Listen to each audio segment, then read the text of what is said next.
Merhaba arkadaşlar, kanalıma hoş geldiniz. Ben İlker. Bugünkü videomuz topluluk mesajlarından zaten size sormuştum. Acaba dedim avcılık videosu mu atayım yoksa bir slot önerisi mi atayım? Slot önerisi daha ağır geldi, daha baskın geldi. O yüzden bir slot önerisi videosuyla karşınızdayım. Şimdi buradaki videomuzun temel amacı şu olacak. Biz daha önceki videoda daha ilk defa atmıyorum slot videosu ama daha önceki atmış olduğum videoda bu slotu nasıl döneriz, mekanikleri nelerdir ve nasıl para kazanırız yönündeki detaylardan bahsediyorum. Şu an döneceğimiz slot zaten anlamışsınızdır. Rutum karakolu döneceğiz. Tabii ki Elvia diyarına döneceğiz. Çünkü Elvia diyarı dışındaki Rutum karakolundan para kazanılmaz. Peki bu slotu nasıl döneceğim? Mekanikleri nelerdir? Başlayalım. İlk önce bufflarımızı basalım. Slotu bir dönmeye başlayayım. Daha sonra da dönerken açıklamalarını, gerekli açıklamaları yapalım. Öncelikle şu eser setini kullanıyorum ben bu slotu dönerken. İki tane canavar AP eserinin içerisine altın el kombinasyonunu yapıp %15 eşya düşürme oranı alıyorum. Artı 25'te ağırlık veriyor mis. Velimizi açalım. Bunun yanında kristal setim şu şekilde. Kristal setim normal bir PvE kristal seti ama buradaki sette değişiklikler yapılabiliyor tabii. Şu iki tane Macalot'un yerine pardon iki tane Macalot takılı. İki tane daha Macalot takıp buradaki engerek çıkartılabilir. Veya bunun yerine uyanmışlar çıkartılabilir. Yani tamamen opsiyonel bundan sonrası. Ben böyle kullanmayı tercih ettim. Maksimum saldırı hızını almak istedim. AP ve HP tabanlı gittim. Çünkü GR'ım şu şekilde. 299 aktarım, 301 uyanış, 374 DP'miz var. İki parça tuğla zırhımız olduğu için bazı slotlarda damage yiyorduk. Hatta ben bunu yeni aldım, sessiz ölen tanrıyı. Bundan önce bu rutumda öldüğüm de oluyordu. 350 DP buranın minimum gelebileceğiniz DP'niz. AP olarak da 280 AP'lik bir slot. Şimdi dönmeye başlayalım. Mekaniği var bu arada. Normal bir slot değil bu. Bunu normal bir şekilde dönemezsiniz. İlk önce şu atımızdan bir Kragdolor'un 5 AP'sini alalım. Bunu da bilmeyenler için söyleyeyim. Geçen gün bir arkadaş sordu. Atı niye kükretiyorsun slot dönmeye başlarken dedi. Arkadaşlar bakın. Şöyle Kragdola at teçhizatları var. Bunların böyle kaç tane var burada? 3-5 tanesini taktığınız zaman 5 parça set etkisi veriyor size. Atı kükrettiğiniz zaman artı 5 AP veriyor. Bu 5 AP'yi o an partideyseniz yanınızda birileri varsa Space'e basarak onlara da verebiliyorsunuz. Bunu da bu şekilde ifade etmiş olalım. Hangi buff'ları basıyoruz? Canavar basit kron yemeye basacağız. Canavar AP alacağız. Ele geçirilmiş cinnet basacağız. Yanına da nefes tutan ruh parfümü iksiri basacağız. Ruh parfümünden hem AP hem HP hem de kritiğin tamamlanmasını alıyoruz. Ama benim daha çok almak istediğim şey mana arkadaşlar. Bu çar şu an Nova Succession oynayacağım burada. Onu da anlatacağım zaten şimdi sizlere. Bu çar manayı yemiyor arkadaşlar. Sömürüyor. Hatta bitkisel konsantre bir içecek de var burada. Bundan da destekliyorum. Çünkü gerçekten çok hızlı mana emiyor. Slot'a başlayalım çok gevezelik etmeden. Bir de Karanut'tan şey alacağız. 100 enerji karşılığında level buff veriyor biliyorsunuz. E'ye basıyorsunuz karalı işaret. Buradan 100 enerji karşılığında level buff %20 de alabilirsiniz bir saatlik. 8 beceri de alabilirsiniz ama 8 becerinin bir anlamı yok. Zaten çarım eskisi gibi değil artık oyun. Beceri XP'nin çok önemli olduğunu düşünmüyorum. Bir tek şu kas geliştirme becerisi var burada. Her karakterde olur. Ağırlık limiti veriyor. Bunun işe yaradığını biliyor derken aklıma bir şey geldi. Bu çarı daha yeni oynamaya başlamıştım. Vefada bunun ağırlığını almamıştım. Şunu alalım. Çünkü daha buna inciyle herhangi bir ağırlık çekmediğim için ağırlığı düşük slotun çöpünde ikide bir de boşaltma durumu yaşamak istemiyorum. Yani yine yaşayacağım. 50 ağırlık fark etmeyecek tabii de. Yani olsun. Onu da alalım. Vefa sonuçta yani. Herhangi bir giderimiz yok. Şimdi slota başlıyoruz arkadaşlar. İlk önce nerede olduğumu göstereyim. Nereye döndüğümü göstereyim. Bu arada buranın Marne av sahası girişi de var. Rutum Karakolu'nun tam üstündeki bir boşluk burası. Burada şöyle bir iskele mi diyeyim ne diyeyim bir şey var. Arka tarafındaki şu atın yanına atı bırakıyorum. Daha sonra slota gitmeye başlıyoruz. Slot şöyle. Bir tane yarık var böyle gördüğünüz gibi. Şurada bir kara ruh muhabbeti var.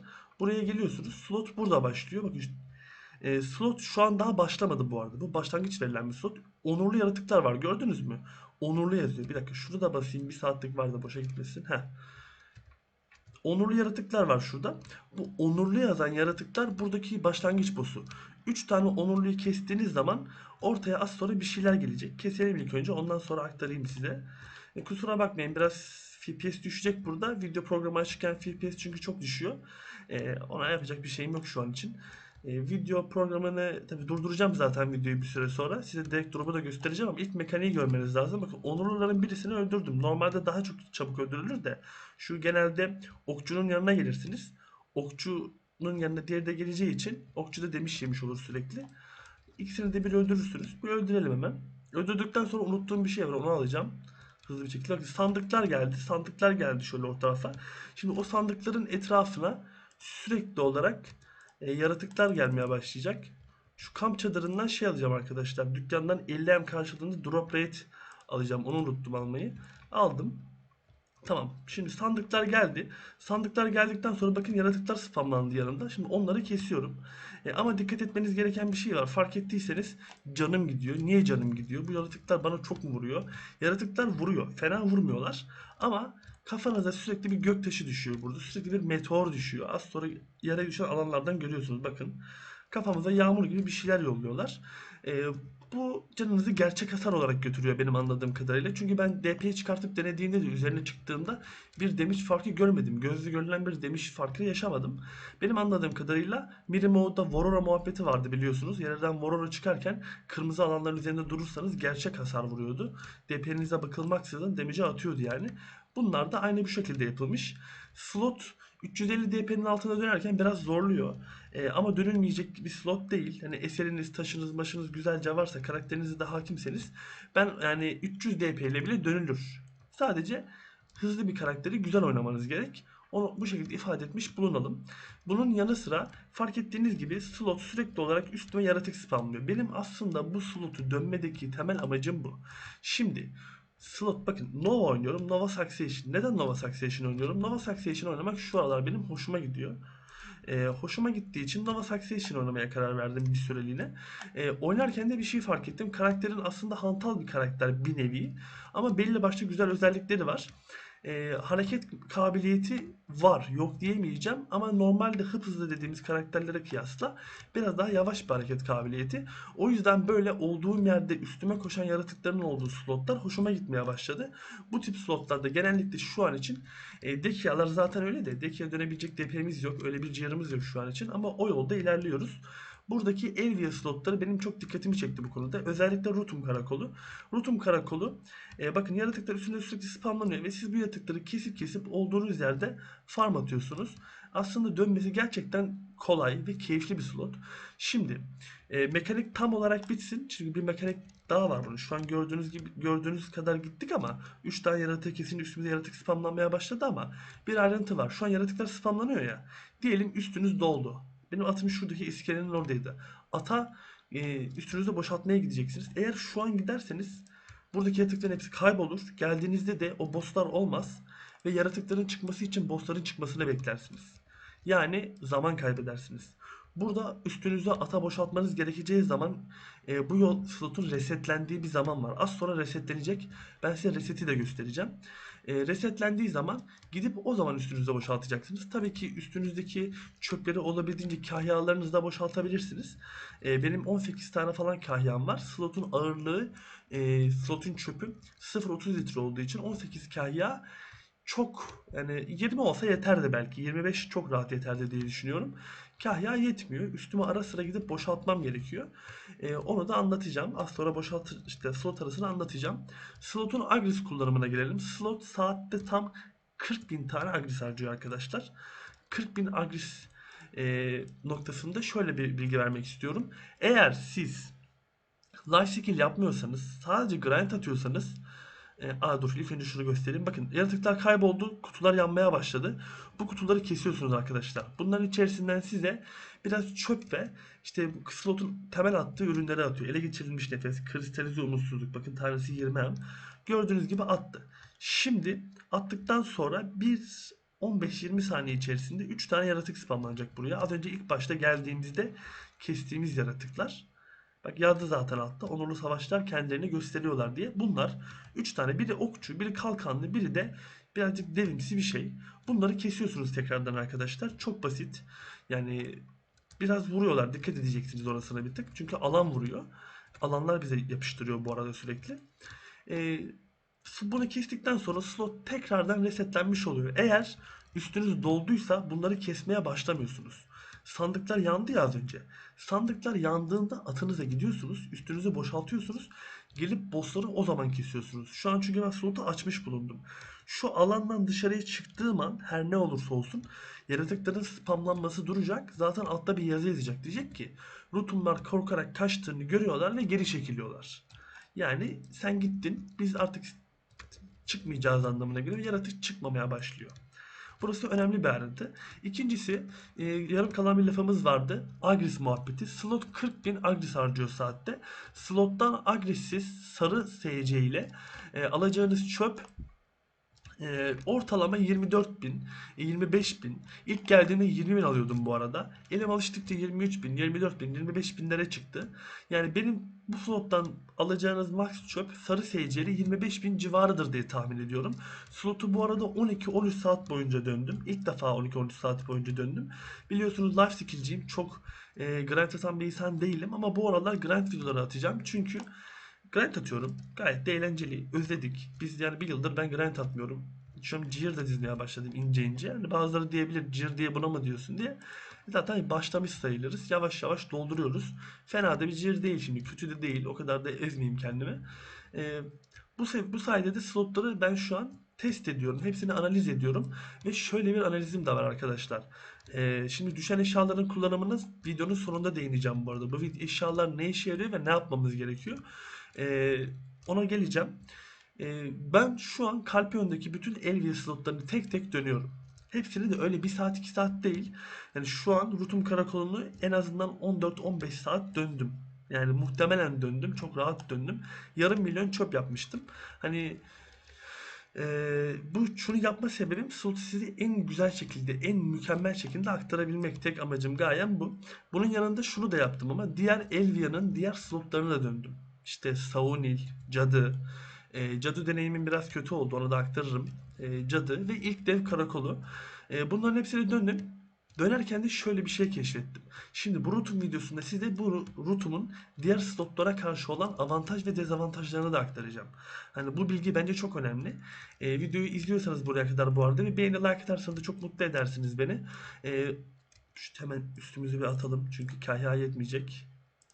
Seren DDP'yi biriktiriyorum. Bakın zaten 106K, burada ilk tarafı karakolu çöpü de var. Şimdi arkadaşlar, öncelikle Rotom'un diğer LV slotlarındaki farkı şu. Saunil'e çok benziyor. Saunil'de olduğunuz yerde bir bayrak var. Bayrağı koruyorsunuz. Ama Saunil'den daha fazla disto atıyor. Disto dediğim kara çöküş küpesi atıyor. Bu slot kara çöküş küpesi atıyor bu arada. Daha çok kara çöküş atıyor. Çöp geliri de daha yüksek. Cadı Tapınağı'nı çok dönmedim. Onu bilmiyorum, açık konuşayım. Çünkü slota DP'm yetmiyor. Gittim, birazcık sert duruyorlardı. Kristal kırmadan kaçtım slottan. Ama ilk dev karakolunda bayağı döndüm. Onu da 300-400 bin çöp yapacak kadar döndüm. Oradan da şöyle bir fark keşfettim. İlk dev karakoluyla Rutum'un çöp geliri aynı arkadaşlar. Şimdi ilk dev karakolundan çöp fiyatı daha yüksek ama oradan saatte 20 bin veya en max 22 bin çöp alabildim. İlk dev karakolundan 25 bin çöp aldım. Bu fark, aralarındaki çöp fiyat farkı maddi kazancı dengeliyor. Yani buradan çöp olarak aynı parayı kazanıyoruz. Bir farkımız yok. Bu birinci fark. İkinci fark şu. Bu birinci olay aslında. Fark değil. İkinci tespitim şu. Ben bütün slotları dönerken kamp çadırından 50 M karşılığında 50 eşya düşürme alıyorum. 275 düşürme oranı yapıyorum. Arşada dönüyorum gördüğünüz gibi. Ve toprak kutsaması da var. Yani alabileceğim elimden gelen bütün e, eşya düşürme bufflarını alıyorum. Pet'te de %5 var, kutup tilkisi. Aynı zamanda biliyorsunuz aile şöhretinde de var. Şöhretindekini daha alamadım. Çok az kaldı. Onu da alacağım. Arkadaşlar, eşya düşürme oranını da ilk dev karakolu ile Rutum'da aynı dönmeme rağmen Rutum'dan inanılmaz fazla, kesinlikle çok fazla disto aldım. Hani fark çok büyük. Az değil. Şöyle söyleyeyim, Rutum öyle bir oran veriyor ki neredeyse saatte 2, hatta saatte 3. Bir geliyorum bir saatte 2 alıyorum. Son saat tam çıkacağım, üçüncüyü veriyor. Böyle garip bir muhabbeti var. Rutum kesinlikle daha fazla disto atıyor. Daha fazla kara çöküş atıyor. Ben bunu keşfettim. İkinci fark şu. Ben şunu da test ettim. Slotları dönerken eşya düşürme oranı. Şimdi bu slottan distoyu şu an kestiğimizde atmayacak bu arada. Buradaki öldürdüğümüz yaratıkların içerisinden disto düşmüyor. Bu slotun ve Karpion Elvio slotlarının takı düşürme mekaniği var arkadaşlar. Nasıl bir mekanik bu? Burada farmlarken az sonra gelirse zaten göstereceğim veya videoyu bir süre sonra sonuna geçeceğim. O kestiğim aralıkta olursa onu da başlatacağım, göstereceğim size. Burada bir alan kapanıyor arkadaşlar. Şu an bulunduğumuz alan böyle bir kırmızı avlu ile çevriliyor. Şu yarığın içerisinden 3 adet boss'tan bir tanesi çıkıyor. Üçünde de Disto drop'u var. Nedir bu bossların adı? Tepegöz, Gigagort, bir de Ogre. Biliyorsunuzdur zaten. Oyunda sunucuda otururken şurada yazı geliyordur. İşte bilmem ne macerası Gigagort'tan Disto değil de kara çöküş küpesi elde ettiği gibi yazıları görüyorsunuzdur. Belki merak bile etmişsinizdir. Lan bu ne acaba? Nereden alıyor bunlar bu kadar Disto'yu diye. Ben de merak etmiştim. O yüzden şimdi öğrenmiş bulundum. Bu bosslardan atıyor. Bu bossların gelme oranı eşya düşürme oranıyla bağlantılı değil. Üzerinizde %1 eşya düşürme oranı olsa da %100 eşya düşürme oranı olsa da bu bosslar tamamen kendi oranları dahilinde geliyorlar. Ben bunu böyle test ettim. Bu herhangi bir kaynağa bağımlı olarak bunun bir kaynağı yok yani. Bu söylediğim şeyin bir kaynağı yok. Benim tespitim olarak varsayın. %100 olduğunu düşünmeyin. Ben böyle düşünüyorum. Bence de %100 hatta. Gelen bosslar tamamen RNG üzerine geliyor. Ama galiba testimde şunu da fark ettim. Galiba düşen boss'un içerisinden çıkacak olan takıyı eşya düşürme oranı etkiliyor arkadaşlar. Çünkü eşya düşürme oransız 3 defa 4 defa art arda küpe alamadım boss'u kesip. Ama eşya düşürme oranı %300 bastım. Çok samimiyetimle söylüyorum. 3 defa boss geldi. Üçünden de disto çıktı. Galiba hani bu da teste dayalı. Bu da herhangi bir yerden okuyup bildiğim bir şey değil. Burada deneyerek öğrendiğim bir şey. Bosslardan düşen takıyı eşya düşürme oranı etkilediğini düşünüyorum. Bu da farklı bir ayrıntı olsun sizler için. Bunun yanı sıra boss'un diğer attığı malzemeler şunlar. Birincisi kristalize umutsuzluk arkadaşlar. Kristalize umutsuzluğun tanesi 20 M. Kristalize umutsuzlukta kimya taşı kadehi yapılıyor. Vel kadehi yani. Hani vehilinizin kutluluk dolu yapma muhabbeti var ya görüyorsunuzdur. Şimdi o videonun sonunda zaten onu da açıklayacağım size. Nasıl yapılıyor, kaç tane lazım, en mantıklısı nedir? Kristalize umutsuzluk atıyor. Bu kristalize umutsuzlukla illa yapılandırma taşı yapmak zorunda değilsiniz.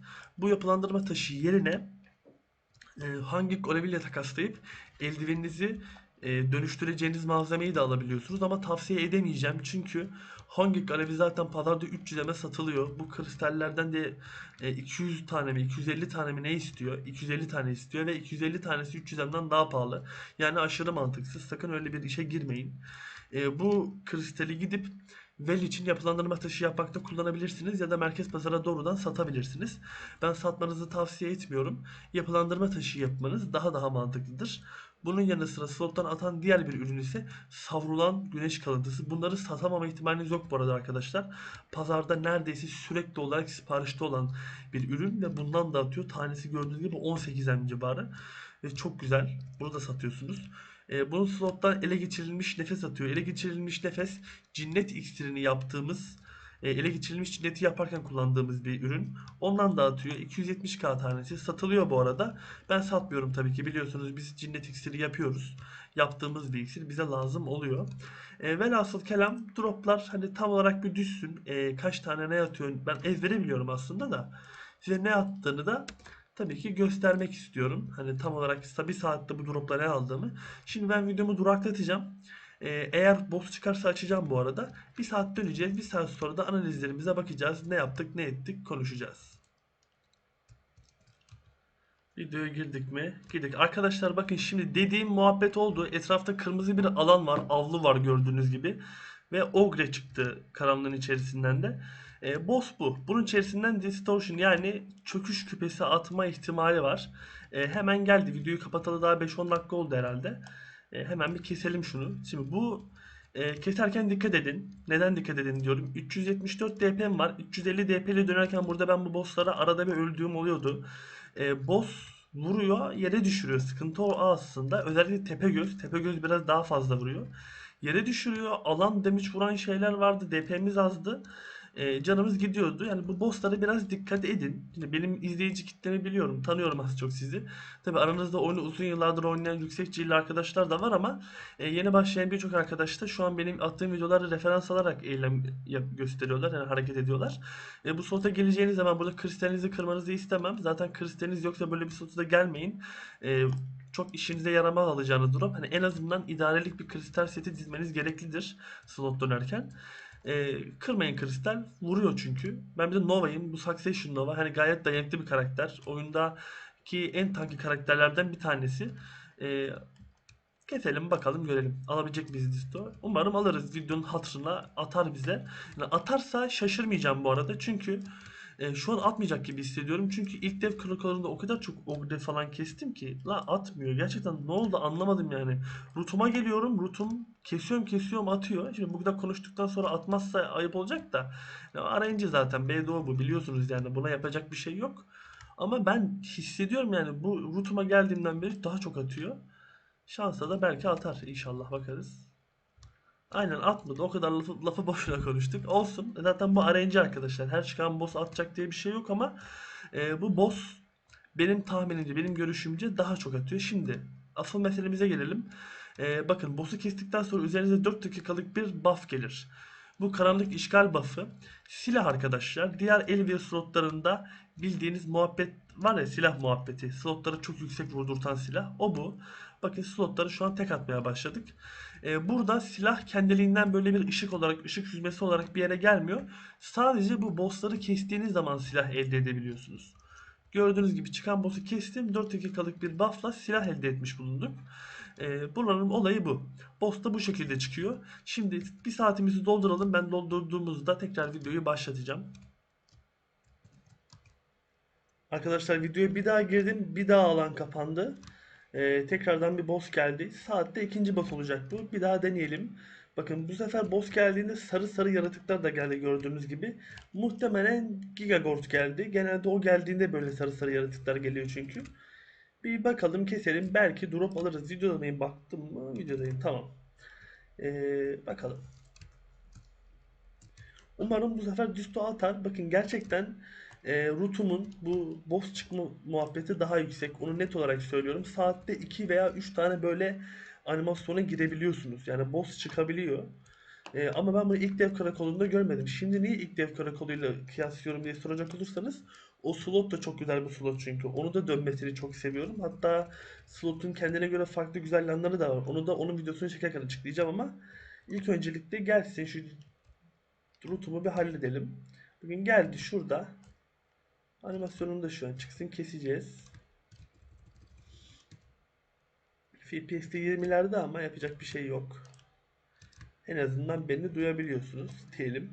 Bakalım.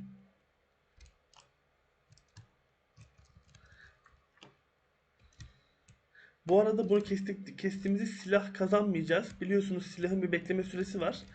Şu an bekleme süresinde diğer slotlarda olduğu gibi yani silah kazanmış olmayacağız. Sadece şu an drop'unu alacağız bunun. Drop'u zaten Disto veya Disto'yu atar veya atmaz. Ama garanti olarak şey atabiliyor. Neydi onun adı?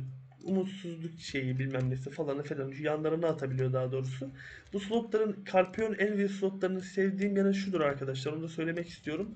Abi bu slotlar kesme farm bakımında eğlenceli slotlar. Bakın boss geliyor böyle kesiyoruz falan. İnsan eğleniyor biraz ya. Açık konuşmak gerekirse. Şimdi slotu 150 saat dönen bir arkadaşa bunu söylemiyorum tabi de.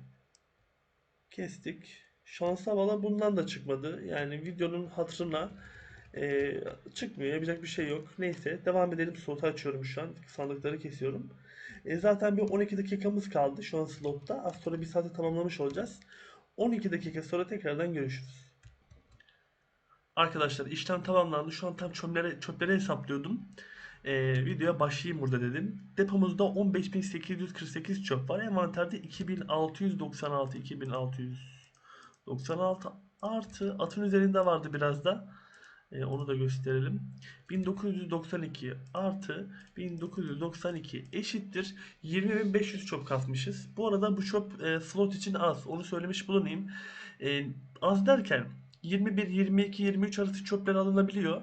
Ben çok chill döndüm. Hatta slotun ortasında telefonla falan konuştum. Eşim aradı, eşimle konuştum. 22'de kağıdı çöp alınırdı yani. Agris'te açmadım zaten. Onu da ifade etmiş bulunayım tekrardan. Slot'u tam 1 saat 5 dakika döndüm. Neden 1 saat 5 dakika dönüyorum? Videoyu başlattığımda, bufflarına bastığımda burada bir kayıp süremiz oluyor. O kayıp süreyi tamamlamak adına tam 1 saat 5 dakika dönüyorum ki tam 1 saatlik drop almış gibi olalım diye. Şimdi drop'a tekrar geçelim. 20.636 adet çöp almışız. 18.575k tanesi. 18.575k eşittir. Slot'tan aldığımız pardon topladık. Toplamayacağız abi. 20.500 çöp vardı. Öyle 500 yazalım şöyle şey yap. Uğraşmayalım bu kadar. 18.575 artı yaptın değil mi yine? Güzel. Tamam 18.575. Slot'tan 380M çöp aldık. 380M'lik çöp aldık. Yaz şöyle 380 artı. Arkadaşlar 11 tane 12 olduğuna bakmayın. Bir tane zaten benim envanterimde vardı kristalize umutsuzluk. 11 tane kristalize umutsuzluk almışız. 11 tanesi 220 240 para yapıyor. Artı 240 buradan geliyor. Artı 12 tane savrulan güneş kalıntısı almışız. 11 tane almışız aslında. Biri bende vardı. Buradan da 220 geliyor. Artı bunun yanı sıra başka ele geçirilmiş nefes var. İşte karataş silahtır, zırhtır, bunlardır, ıvırdır, zıvırdır. Anca 50-60 hemde çıkar. Onları da 50 hem olarak şöyle bir not yazalım. Toplayalım. 890 hem. Şimdi arkadaşlar slottan kazancımız zaten net kazanç çöp ve kristalize umutsuzluk ve savrulan güneş kalatasından geliyor. Slot saatte 890 hem, saatte 900 hem bırakıyor diyebiliriz. Şimdi bu slotun müthiş bir özelliği var ama şu dikkatinizi çekmem gereken nokta şu. Burada önemli olan ayrıntı şu. Arkadaşlar bu slot disto da atıyor. Şu an bana atmadığına bakmayın. Atıyor. Ben kaç tane Doğu disto sattım bu slota dönerken. Slot sürekli kara çöküş şüphesi de atıyor. Hem 900'den verip sana hem 900'den veriyor. Hem kara çöküş şüphesi kazanma ihtimalin var. Hem içerisinden nedir şu? Göstereyim. Takı kadehe atabilir. 5.8 T tanesi. Yani mühürlü bak mühürleri katmadığım işin içine ben mühürlü de atmışlar muhtemelen. Ne kadar mühürlü var? 27 tane mühürlü atmış. Bu da 50-60 hem de bu yapıyor. Yani slot 1 TL'ye çok yakın bir para veriyor. Biz 900'den diyeceğiz tabi. Vergi 900'den çıkar. 900'den para vermiş. Sana bir de disto atma ihtimali var. Daha ne abi? Sen slottan 900'den para alacaksın. Üstüne bir de sana kara çöküş atacak. Ve şunun üstüne basmak istiyorum. Bir Ork Kampı videosu atmıştım.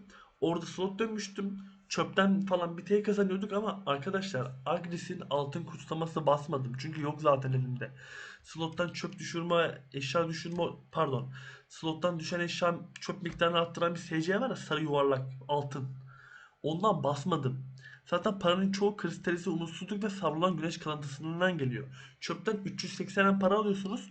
Bu savrulan güneş kalıntısı ve kristalize umutsuzluk sizin kazancınızın büyük bir kısmını oluşturuyor. O yüzden tabii ki her zaman söylediğimiz gibi %15 eşya düşürme oranı, işte bu eserlerden alacağız. Bakın şurada tilki var. Bu tilkiden alacağız.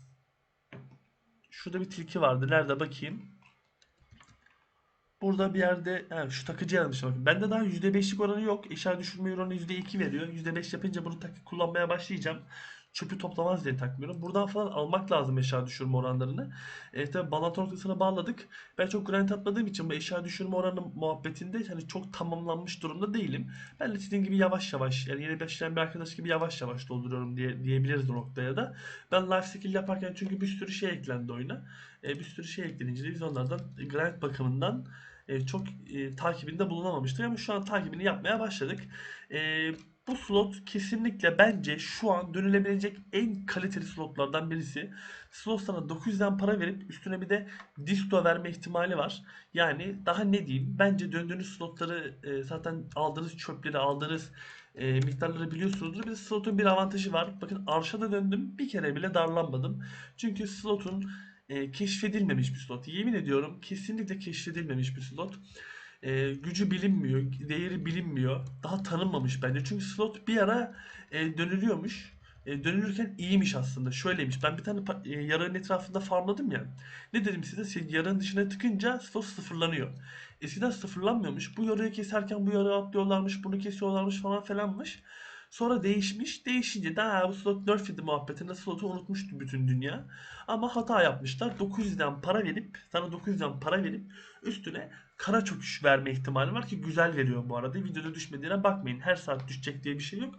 Bir saat geliyor 2-3 tane birden alıyorsunuz.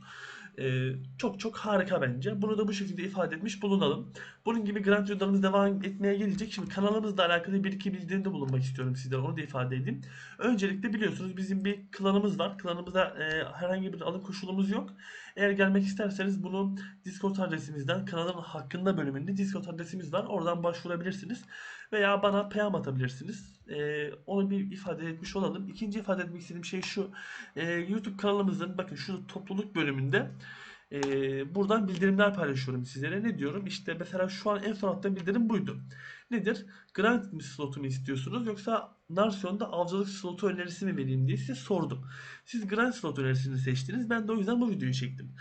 Buradan videolarınız sürekli olarak zaten bu kanala gelip topluluğa tıklamanıza gerek yok. Direkt bakabilirsiniz tabi de. Bu ana sayfanızda bu çıkacaktır. Algoritma zaten çıkartıyor size bunu. Buradan cevaplayarak sıradaki videoya karar verebilirsiniz. Bir şey daha ifade etmek istiyorum arkadaşlar. Daha önce yaşanan ufak bir karışıklık oldu. Biliyorsunuz aranızdan bazı arkadaşlarımız kanalımıza şu katıl butonuyla tıklayıp katıldılar, abone olmuşlardı. Ben onların üyeliğini iptal ettim. Çünkü bu katıl muhabbeti şöyle. Kanalda buraya mesela katılıyorsun. Ayda 2,5 TL karşılığında katılmış oluyorsun. Ben de sana sadece üyelerime özel videolar atıyorum. Hani onlara göstermiş oluyorum ve üyelerin daha farklı ayrıcalıkları oluyor işte. Kademeye göre değişiyor. Ben bunu kullanmayacağım bu topluluk sayfasından yazmıştım size. Demiştim ki kanalıma üye olmayın. Ben üyelik kesinlikle istemiyorum. Hani üyelikle alakalı bir avantaj vermek gibi bir niyetim yok demiştim. Maalesef artık böyle düşünemiyorum. Neden? Arkadaşlar kesinlikle şunu söyleyeyim. Ayda 2,5 TL'nin, ayda 5 TL'nin peşinde değilim. Ee, YouTube algoritmasında kanaldaki üyeliklere göre algoritma uyguluyormuş. Bunu bilmiyordum. İlk önce bir YouTuber'dan öğrendim birinden. Sonra bunu YouTube'un makalelerinde okudum biraz. Kanalındaki üye sayısına göre YouTube seni algoritmaya sokuyormuş. Yani bizim kanalımızda daha çok üye olsa daha iyi algoritmaya girip daha çok izlenip daha çok abone elde edebileceğim anlamına geliyor bu. Ben de üyelik sisteminin minimum en düşük para olan 2,5 TL'yi zaten koydum. Diğerlerini hani koymak zorunda olduğum için koydum. Burada 15 TL, 10 TL aylık. 2,5 TL büyük bir para değil. Eğer bana destek olmak istiyorsanız aylık 2,5 TL karşılığında kanala üye olabilirsiniz. Ben de bu üyelik sisteminde şöyle bir uygulamaya karar verdim bundan sonra. Kararım şu şekildedir. E, Hem bana 2,5 TL ayda verdiğiniz zaman zaten bu 2,5 TL benim elime geçmeyecek bu arada. 1 TL anca geçer. 50 kuruşunu 1 lirasını YouTube alıyor. %15'inde gelir vergisi ödüyorum biliyorsunuz. 1 TL bile gelmeyecek bana. Yani para değil burada amacım. Bu para bana hiçbir şekilde katkı sağlamayacak. YouTube'un algoritması yükselmiş olacak. Benim şöyle bir fikrim var. Ben de şunu yapıyorum. Kanala abone oluyorsunuz zaten. Abone olan arkadaşlarıma rehber videoları atmaya devam edeceğim. Ama bir sıkıntımız vardı fark ettiyseniz. Neydi? Kanala bir video atıyorum. Mesela ne videosu? Bak ork kampı dönme videosunda sıkıntı yok. Ork kampı dönebiliriz. Ama mesela nedir? Bir tane üretim videosu atıyorum. Kristal üretim videosu atıyorum. Kimya tarifi atıyorum. Giriyorsunuz, kimya tarifini yapıyorsunuz. Para kazanamıyorsunuz. Neden? Çünkü kanalda bunu 1000 kişi izliyor. 1000 kişi yapıyor, para kazanmıyorsunuz. Ben de şuna karar verdim. Artık tabii böyle rehber videolarımı normal video olarak atmaya devam edeceğim ama kanalıma üye olan kişilere sadece üyelere özel video atabiliyorum çünkü üyelerin görebileceği, diğer izleyicilerin hiç göremeyeceği üyelik videoları da atmaya karar verdim. Sadece hani bu işi ciddiye alan insanlar en azından izlesin. Bana para kazanmak isteyen insanlar görsün. En azından biraz bir müddet para kazanabilin ya. Mesela açık muhabbet o. Yani bu dertten siz de muzdaripsiniz. Ben bunu çok iyi biliyorum. Bir kristal üretiyorum bakın. Burada bu kristal üretimde 15 milyon tanesi şu an 3M. Yani satama 3M de karlı da yani bundan para kazanabilen, oyunu gerçekten ciddiye alan, ben para kazanmak istiyorum diyen arkadaşlarım katıl butonundan aylık 2,5 TL karşılığında üye olabilirler. Bunları tavsiye etmiyorum. Siz bilirsiniz. Benim amacım algoritma kazanmak. Buradaki paranın peşinde değilim. Bu parayla zaten sigara bile alamam açık konuşmak gerekirse. Algoritma elde etmek istiyorum. Eğer öyle bir şey yapıp bana destek olursanız ben de üyelere özel para kasma videoları atacağım ve sadece üyeler göreceği için para kazanabilecekler. Bunu da bu şekilde ifade edelim. Tabii buradan diğer abonelerimi dışlamıyorum. Onlara bir şey yani size video atmayacağım demiyorum. Atacağım. Onlara da garanti para. Mesela şimdi şöyle bir olaya gitmek istiyorum. Kanalı eskiden benim kanalım eskiden 300 kişi izliyordu. Bir para kazanma videosu attığımda herkes para kazanabiliyordu. Ama şu an 1200 kişiyiz. Bir video attığımda onu birçok kişi yaptığında kimse para kazanamaz duruma geldiği için ben bir karar aldım. Artık para kazanma videolarındaki para kazanma taktiklerini genellikle NPC'den garanti miktarlı olarak yapmaya çalışıyorum. Mesela imparatorluk teslimatından garanti para kazanabiliyoruz değil mi? 1.000 kişi de yapsa 1.000 kişi de kazanır o parayı. Ben böyle videolar atmak istiyorum. Kanaldaki herkes istifade etsin istiyorum. Veya yöntem videosu olsun istiyorum. Yani çünkü bir para kazanma videosu attığımda ilk videoyu izleyenler kazanıyor, açık konuşmak gerekirse. Bildirimden tıklıyor. Zaten o sapıklar var, kendilerini biliyorlar. Videoyu atıyorum, birden 50-60 kişi bildirimden videoya tıklıyor. Geliyor, görüyor bildirimi, diyor bu deli kesin para kasma videosu attı diyor. Bildirimden tıklıyor, görüyor, hemen pat diye yapmaya başlıyor. Burada bir böyle aktarmış olalım. Hepinize teşekkür ediyorum arkadaşlar. Birçok alanda bana destekçisiniz. İnciler hediye ediyorsunuz. Güzel sözlerinizle beni motive ediyorsunuz.